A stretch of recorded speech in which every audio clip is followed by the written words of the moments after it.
Muchas bendiciones y Dios le bendiga grandemente. Yo soy Alberto Tejeda y usted está en sintonía de esta su programación, Punto de Esperanza, dándole gracias a nuestro Dios que nos permite compartir con cada uno de ustedes la preciosa palabra del Señor, esperando que podamos ser bendecidos a través del amor de nuestro Dios. El día de hoy estaremos viendo en Primera de Juan, capítulo 3, empezando en el verso 1, viendo aquí lo que nos tiene que decir la palabra de Dios a cada una de nuestras vidas, ¿verdad? Y quiero empezar diciendo, mirad cuál amor nos ha dado el Padre para que seamos llamados hijos de Dios. Por esto el mundo no nos conoce, porque no le conoció a Él. Mirad cuál amor nos ha dado el Padre para que seamos llamados hijos de Dios. Y esto es algo que nosotros los cristianos disfrutamos que las personas del mundo no la tienen. Las personas del mundo tienen sus placeres que nosotros no tenemos, pero uno de los placeres de ser cristiano, de ser parte de la familia de Dios, de conocer la Biblia, es que somos llamados hijos de Dios. Sabemos que somos hijos de Dios. Cuando hay personas en el mundo que ni creen si hay un Dios. Hay personas en el mundo que no tienen, ¿verdad? Ese placer de saber que ellos son hijos de Dios. Y yo creo que nuestra responsabilidad como creyente, decirle a todos los hombres que ellos tienen un Padre celestial, que ellos tienen a alguien en el cielo que les ama, que quiere salvarle del pecado, que quiere ayudarlos en su diario vivir. Pero muchas veces nosotros escondemos la palabra de Dios para nosotros y no queremos compartirlas con los demás. Dios ama a todas sus criaturas. Dios ama a todos sus hijos. Y es mentira que las gentes son hijas del diablo. Ninguno de nosotros somos hijos del diablo. El diablo no puede tener hijos. Todos nosotros somos hijos de Dios, pero hay algunos de nosotros que no lo sabemos. Hay algunas preciosas personas que no lo saben o no lo creen. No lo creen porque sus mentes están bloqueadas con sus creencias, con sus doctrinas, con sus enseñanzas, y ellos no creen que hay un Padre en el cielo que le ama, que hay un Padre celestial que tiene misericordia de ellos, que provee cosas buenas, cosas maravillosas. ¿El Padre celestial permite el sufrimiento en nuestra vida? Claro que sí. Él lo permite porque el sufrimiento nos ayuda a pensar en Dios, a buscar a Dios y amar al Señor y a portarnos bien también. Pero aún diciendo que Él permite que si el sufrimiento llegue a nuestras vidas, Él nos ama, Él vela por nosotros, Él nos cuida, Él quiere ayudarnos, Él quiere glorificarse en medio de nuestras vidas. Y la gente del mundo, porque no conocen al Padre Celestial, no reconocen también a sus hermanos cristianos. Nosotros pensamos que todos los hombres, o yo pienso, no sé si todos los cristianos piensan como yo, pero nosotros los cristianos creemos que todos los hombres son nuestros hermanos. ¿Me entiende? Verdaderamente dentro de nosotros, no cuando estamos molestos y decimos que una gente es hijo del diablo, pero dentro de nosotros pensamos que todos los hombres son nuestros hermanos y tratamos de amar, de llevarnos bien, de respetar a todos. Pero la gente del mundo no tiene este conocimiento muchas veces. Muchos de ellos tienen más conocimiento que nosotros. Y dicen, nosotros somos una familia. No importando tu credo, tu religión, tu color de piel, tu estatus económico, no importando tu sexo, tu orientación sexual, todos somos hermanos, todos somos hijos creados por nuestro Padre Celestial. Dice el verso 2, amados, ahora somos hijos de Dios y aún no se ha manifestado de lo que hemos ser, pero sabemos que cuando Él se manifieste seremos semejantes a Él porque le veremos tal como Él es. Aquí Juan está diciendo claramente que no somos lo que debemos ser. Claro, y que Juan fue uno de los mejores cristianos que yo he conocido en toda la historia. Uno de los mejores. Posiblemente después de Cristo, el mejor cristiano que ha existido. Pero me encanta la humildad de este hombre llamado Juan. Él dice, ahora somos hijos de Dios y aún no se ha manifestado de lo que hemos de ser. Somos hijos de Dios, hemos madurado en Dios. Eso es lo que Juan quiere decir. Él no está diciendo que las otras personas no sean hijos de Dios, pero él está diciendo, ahora somos, antes él era hijo de Dios también. Ahora somos hijos de Dios, ahora que hemos madurado, que hemos crecido en la fe, que hemos aceptado el evangelio, que hemos conocido el carácter de Cristo y hemos madurado en el Señor, ahora somos hijos de Dios. Hay personas que no me gusta usar esta palabra, pero hay personas que usan la palabra adopción. Pero la adopción no es como nosotros la vemos el día de hoy, donde, bueno, yo voy a adoptar a ese muchachito que no tiene padre. No. La adopción que habla el apóstol Pablo, que habla la Biblia, es cuando un muchacho viene a ser mayor de edad. Donde un muchacho crece y es maduro ahora, donde su padre puede darle la responsabilidad de la casa. ¿Entiende? Llega a ser como mano derecha o mano izquierda de su padre. Mientras que el niño, dice el apóstol Pablo, es pequeño, es como un esclavo, se porta como un esclavo, vive como un esclavo. Y yo digo que toda la raza humana, digo yo, decimos los cristianos, dice la palabra de Dios, que toda la raza humana que no ha madurado es niño de Dios, pero todavía, porque no ha madurado, es solamente como un esclavo. No que Dios esclaviza a esta persona, no, pero que no tienes derecho en la casa. ¿Por qué? Porque no es mayor de edad. Me encanta lo que dice aquí la palabra de Dios. Dice, aquí está diciendo Juan, no somos, incluyéndose a él, no hijos de Dios. Dice, aún no se ha manifestado lo que hemos de ser. Muchas veces nosotros pensamos que estamos completos, pero no estamos completos, querido hermano. Tenemos flaquezas, por eso hay divisiones entre nosotros. Por eso nos odiamos y nos criticamos los unos a los otros. Antes era con los católicos que peleaban. Ahora peleamos evangélicos contra evangélicos. O peleamos con los musulmanes, o peleamos con las personas del mundo, o peleamos con los ateos o con los brujos. Porque no tenemos la madurez, no somos lo que deberíamos ser. En vez de pelear en contra del pecado, estamos peleando con nuestros hermanos. Dice la Biblia, pero sabemos, me encanta la certeza de este hombre llamado Juan, pero sabemos que cuando Él se manifieste, seremos semejante a Él porque le veremos tal como Él es. Cuando ¿quién se manifieste? Cuando Dios, el Hijo, se manifieste. Hay personas que se van a esconder de Cristo. Se sentirán tan avergonzados. Se sentirán tan mal que se esconderán detrás de las piedras del Señor y verán a Cristo como un Dios de ira, aunque Él nunca ha sido. No sé a quién le cabe en la cabeza pensar que mi Cristo es un Dios de ira cuando Él nunca fue un Dios de ira y nunca lo va a ser. Se esconderán, ¿por qué? Porque no conocieron a Dios. Nosotros que le conocemos, cuando Él aparezca, sabemos, gloria sea el nombre de Dios, que Él viene para completar la salvación, la luz, la transformación en nuestra vida. Y sabes qué? Que la gente no se va a poder esconder para siempre. Ellos tendrán que darle la cara al Señor y verán que el Señor no es este monstruo que ellos pensaron, que el Señor no vino para condenar al mundo, Él no vino para matar a nadie, sino Él vino para salvarnos, Él vino para tener misericordia de nosotros. La Biblia dice, huye el impío sin que nadie los persiga. No es que Dios lo está persiguiendo, no es que Dios le quiere hacer un daño, no, es que ellos tienen miedo. Y andan corriéndole a quién, a Dios. No, Dios no le está persiguiendo.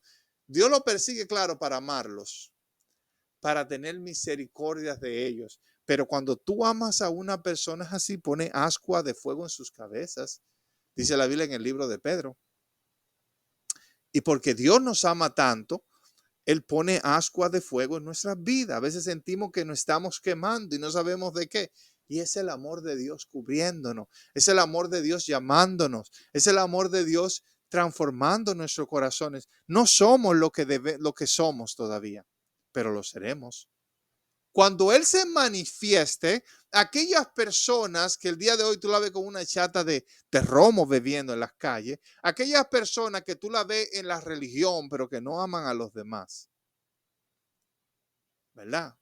¿Por qué? Porque muchas veces nosotros decimos, bueno, yo voy a guardar la ley primero y después voy a amar a los demás. Cuando yo guarde la ley perfectamente, entonces voy a amar a mis hermanos.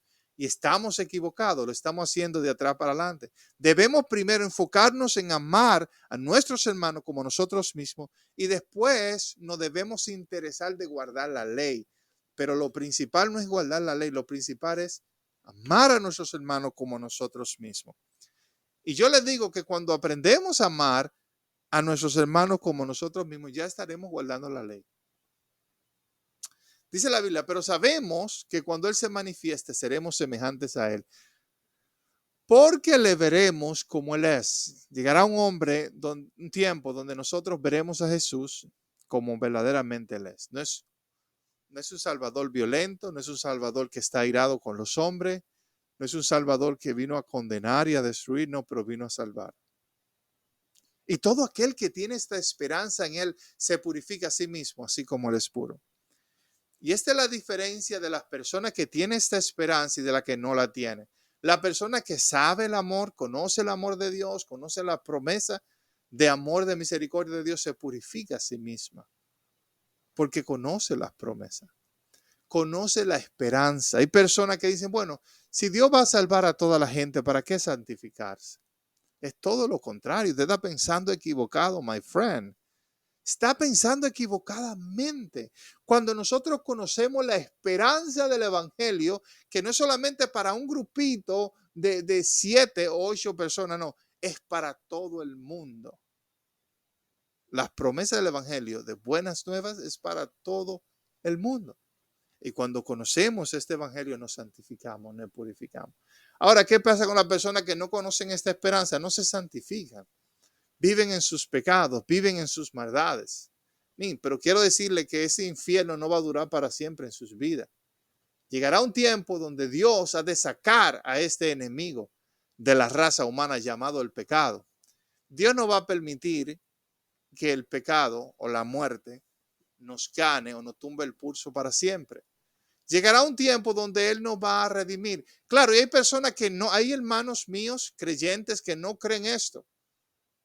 Hay personas como los adventistas, que son personas muy dedicadas a Dios, que aman la palabra de Dios, que aman a los demás, se aman entre sí, que no confían en esta doctrina. Y yo siento que en esta parte están como si tuvieran unas cadenas en sus hombros y en sus pies arrastrando unas cadenas muy pesadas. ¿Por qué? Porque ellos creen que Dios ha de aniquilar a todas aquellas personas que no son como ellos. Y ellos mismos no son perfectos. Ellos saben que es por la gracia y por la misericordia de Dios donde serán salvos. ¿Y qué puedo decir de los bautistas, de los pentecostales, de los metodistas, de los católicos? Estas personas, aunque son personas amorosas, que aman a Dios, que aman a su prójimo, la mayoría de ellos, porque hay de todo en la viña del Señor. ¿Me entienden? Estas personas tienen también estas mismas cadenas, aún más pesadas, creo yo, que los adventistas, porque ellos dicen, no, Dios va a poner a las personas en una cárcel para atormentarlos eternamente. Ellos no tienen esta maravillosa promesa que yo tengo. Yo no estoy en contra de ello. Yo le aplaudo por todas las buenas doctrinas, por todas las cosas buenas que ellos hacen. Pero mi doctrina es diferente. Mi doctrina es que Dios ni ha de aniquilar a nadie, ni ha de atormentar eternamente en el infierno a nadie. Mi esperanza es que Dios ha de salvar a todas las personas, a los buenos y a los malos. Aquí en la tierra podemos ver que Él le da lluvia, no solamente a los buenos, sino también a los malos. También en la otra vida, Él ha de hacer lo mismo. Y esta promesa, ¿qué me hace a mí? ¿Es ser carnal, ser un pecador? No. Me hace santificarme, purificarme, porque yo conozco el Evangelio. Yo conozco, yo quiero ser santo, hay un deseo dentro de mí de purificarme y me da pena por personas que no lo tienen, pero yo no voy a decir que porque ellos no tengan este deseo ahora, no serán purificados en el futuro, después de la muerte.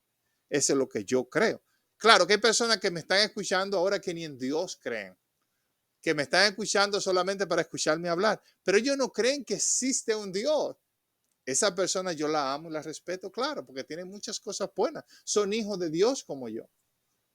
Hay personas de diferentes religiones que no están de acuerdo. No vamos a estar siempre de acuerdo, pero tenemos un Dios que es bueno, un Dios que es maravilloso, un Dios que salva y que perdona.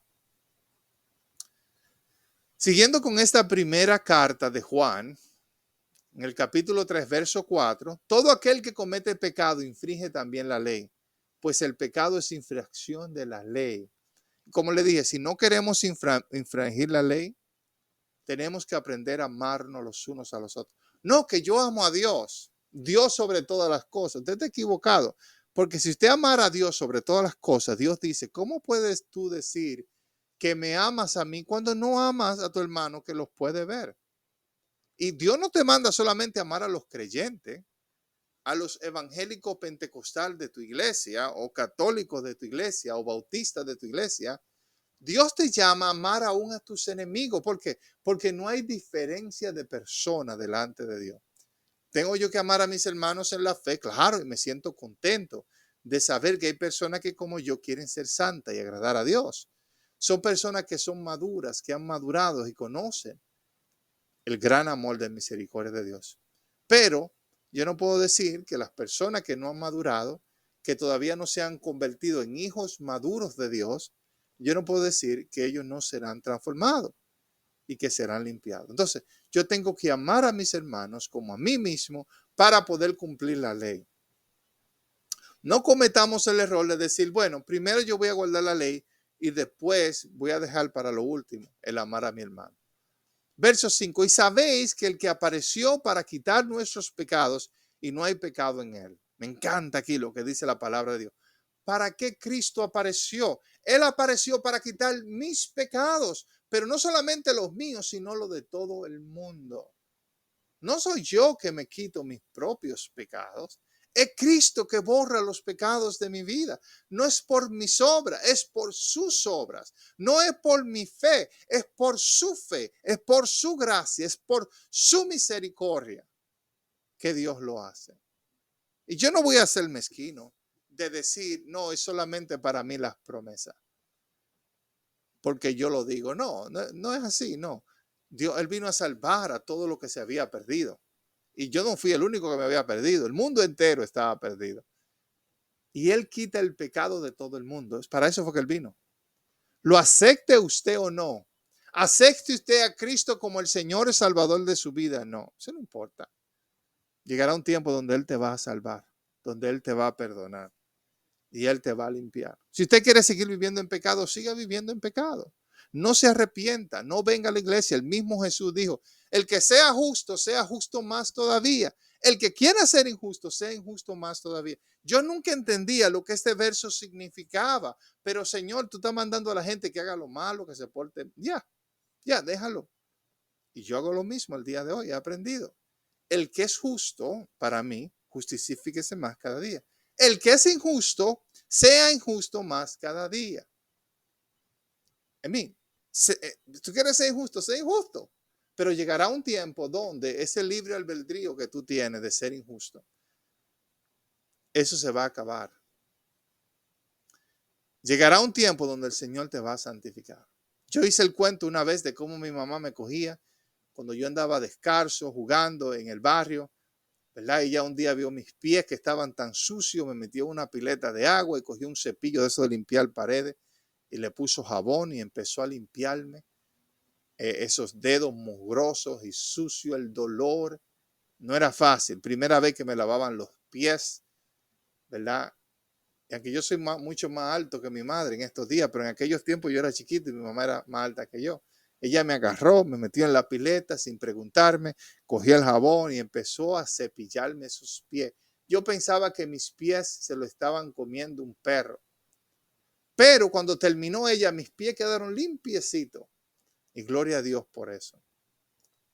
Y Jesús hará lo mismo por todos sus hijos. Yo sé que hay personas que no tienen fe, que no creen para eso. Y that's fine.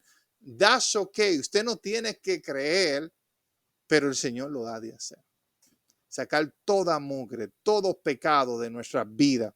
Así, si usted lo que quiere es ser injusto, sea injusto todavía. Practique el pecado, practique la maldad. Pero quiero asegurarle que un día ese juego para usted se va a acabar. Y sabes que al final usted lo va a amar. Al final usted va a decir, Señor, pero gracias por limpiarme y por haberme perdonado. Gracias, porque la limpieza es algo que nos hace feliz. La limpieza es algo que nos contenta, que trae alegría al corazón. Gloria sea al Señor. Dice la Biblia, todo aquel que permanece en él no peca. Todo aquel que peca no le ha visto ni le ha conocido. La razón por la que hay personas, gloria a Dios, que no pecamos o que no queremos pecar es porque permanecemos en Jesús, en su palabra, en sus mandamientos, en su ejemplo. Escuchamos el evangelio, vivimos el evangelio, amamos el evangelio. El evangelio nos trae paz, nos trae esperanza. El evangelio se ha convertido parte de nuestra vida y no queremos ofender a Dios. Las personas que pecan es, ¿por qué? Porque nunca le ha visto.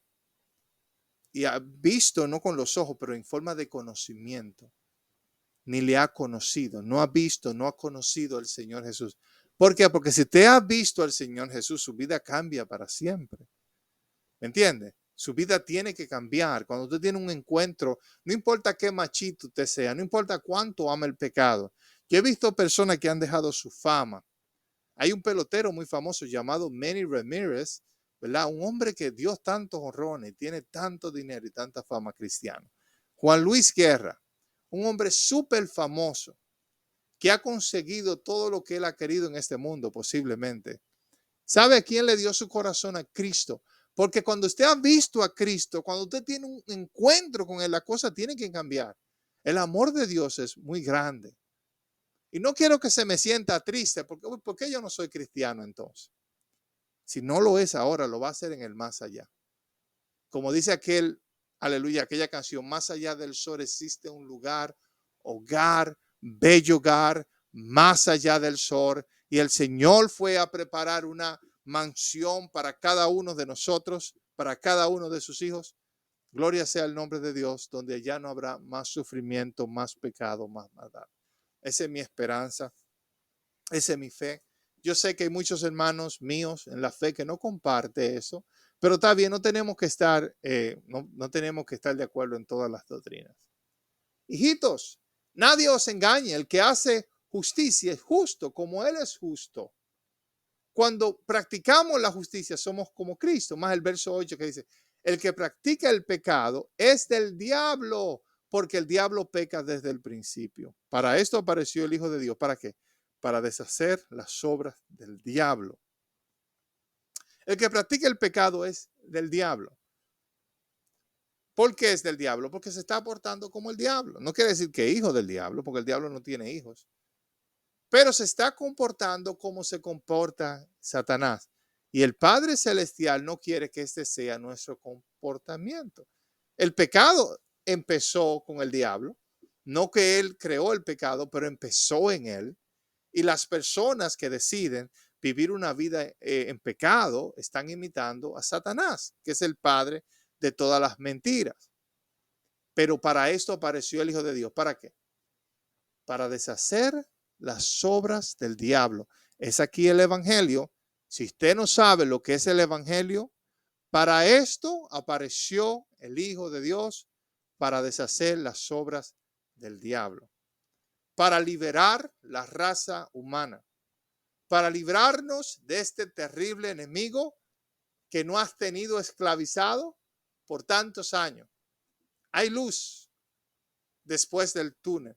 Hay esperanza en medio de la oscuridad, no solamente para los aleluyas evangélicos, no solamente para los católicos impedernidos, pero para los musulmanes, para los budistas, para los ateos, para los que están en las cárceles cumpliendo años por crímenes.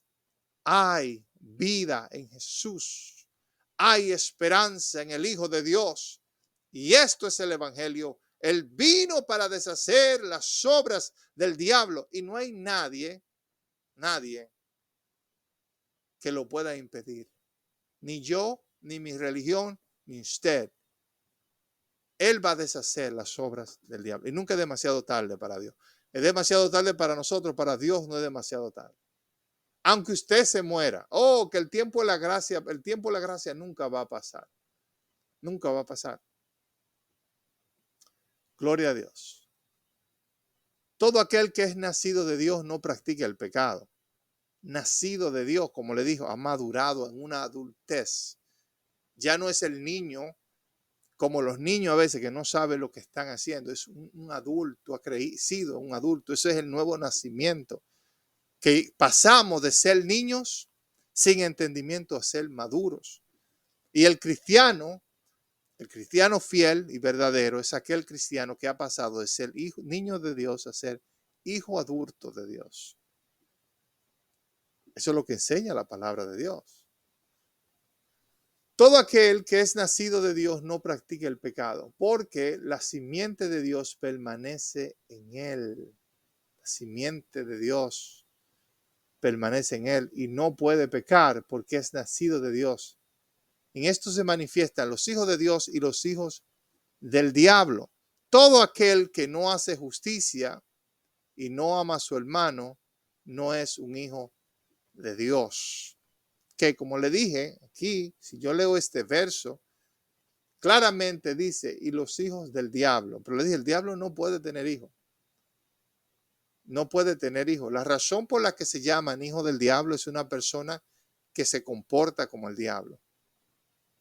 Y es solamente un modismo. Un modismo es una forma de hablar, ¿verdad? Es solamente una forma de hablar. Es un modismo para decir que las personas que se portan como el diablo son hijos del diablo, pero no que son en realidad hijos del diablo, porque sabemos que somos todos hijos de Dios. Todo aquel que hace justicia y que no ama a su hermano, o que hace injusticia y que no ama a su hermana, no es de Dios. Ahora, yo he visto creyentes cristianos como yo, no he visto uno perfecto que hace injusticia en ocasiones, no siempre. Que no ama al hermano. Entonces usted es un hijo del diablo y un hijo de Dios a la misma vez. No puede ser así. No puede ser así. Usted peca un pecado, tal vez cae en una injusticia, tal vez por tiempo no ama a su hermano, pero usted es un hijo de Dios y es un hijo de Dios maduros. Hay otros que no son maduros, ¿verdad? Que no son maduros, pero y que se comportan como se comporta el enemigo de sus almas. Así que tengamos cuidado y no tomemos este verso para decir a las personas que son hijos del diablo. Porque este es el mensaje que habéis oído desde el principio, que nos amemos unos a nosotros, no como Caín, que era del maligno y mató a su hermano. ¿Y por qué causa le mató? Porque sus obras eran malas y la de sus hermanos justas. Vemos que este hombre Caín era hijo de Adán hijo de Dios, pero está tan cerca, sabemos que Caín no era hijo del diablo, Caín era hijo de Dios. Espiritualmente podemos decir tal vez que podía ser hijo del diablo, en la forma no que el diablo puede tener hijos, porque sabemos que él no puede tener hijos, ¿verdad? Pero en la forma de que Caín se comportó como se comportaba Satanás. Y eso es lo que Juan, y tenemos que estar pendiente de lo que dice aquí la palabra de Dios. Bueno, sí, que Dios le bendiga grandemente, que la paz, la misericordia de Dios sea con ustedes, que ustedes puedan amar esta palabra de Dios y vivir una vida para santificar y amar a nuestro Padre Celestial. Yo soy Alberto Tejeda, que me despido. Dios te bendiga.